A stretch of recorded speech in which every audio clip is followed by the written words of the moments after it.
Hello, welcome to Webtoon. Could I interest you in a romance webtoon today? It's the Read 1, Read 50 More sale today. 50 romance series?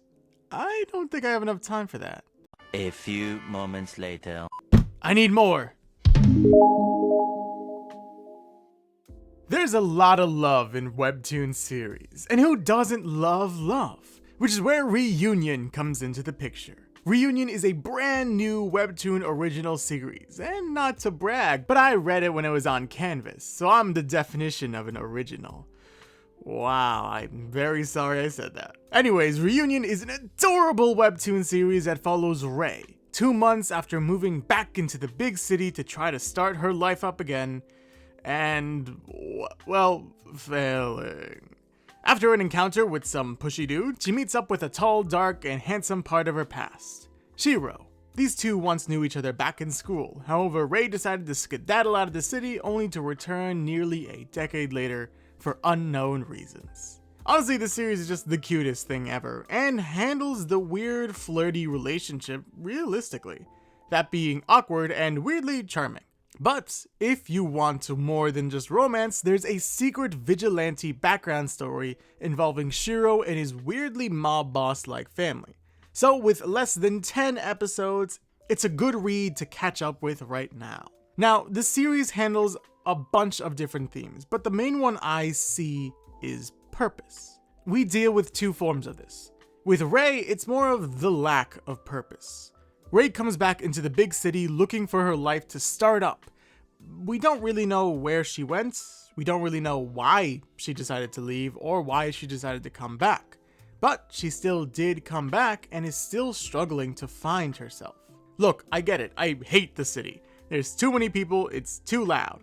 But Rei struggles to find a place for her in the city, failing to get a job and meet people, struggling to start her life up again to find her purpose. Meanwhile, our male lead, Shiro, struggles with purpose in a different manner, instead having his purpose chosen for him by his family, working in his family business. Yeah, his totally legit family business that leaves Shiro covered in bandages, makes him feared by ordinary people, and has him bring home bags of money that's totally not covered in blood. Yeah, totally legit. And that's not even mentioning his personal life, which I doubt he has. As the very little we get of Shiro's family, it doesn't really seem like they're shying away from those mob boss allegations. And they're constantly sending our best boy Shiro on work, as his personal life seems to suffer. The concept of purpose is a really cool theme, both sides to purpose. The lack of purpose we see in Rei, and the forced purpose we see in Shiro. But it's something we've seen before, especially in the series that just came back last week, Lore Olympus. Lore Olympus is the modern retelling of the Greek myth Hades and Persephone, our two main characters. Hades is rather obviously the god of the dead and king of the underworld. But I wanted to look at our other lead, Persephone. Persephone is the goddess of spring, but more importantly for our topic of today, she's the gifted and sheltered daughter of Demeter. As the only daughter to Demeter, Persephone's entire life was decided for her. Her mom chose what she did, when she did it, and how she did it. Persephone was and still is very smart and talented. However, like most gifted children, the good times only last for a short while. As when Persephone becomes an adult, when she's finally on her own, she kinda has her own breakdown. She's kinda forced into Togam, the goddesses of eternal maidenhood.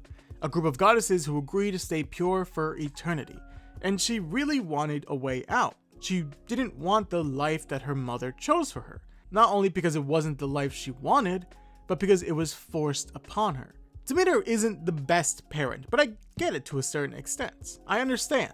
As a parent, you want your child to live the best life, a life that avoids problems, a good life, but that's also the problem. You don't get to choose life for other people. You can always guide them, you can always help them make the correct choice, but you can't force people to live the life you want to. But people still try. Demeter tried to, but her trying to makes Persephone's life that much worse. And it's the same thing with Shiro in Reunion. And also seemingly not living the life his family wants him to live. Why would a mob boss type father want him to be a vigilante? seems like the opposite of what their goal is. When purpose is forced onto people, it only makes them want to reject that purpose, as we see with Shiro and as we see with Persephone. Purpose is such a cool concept because oftentimes we struggle with purpose. We struggle with finding our purpose. But sometimes the struggle is also the fact that we have a purpose that we don't want. But that's all for today. So like always, thank you for watching, and I hope I'll see you next week. Take care.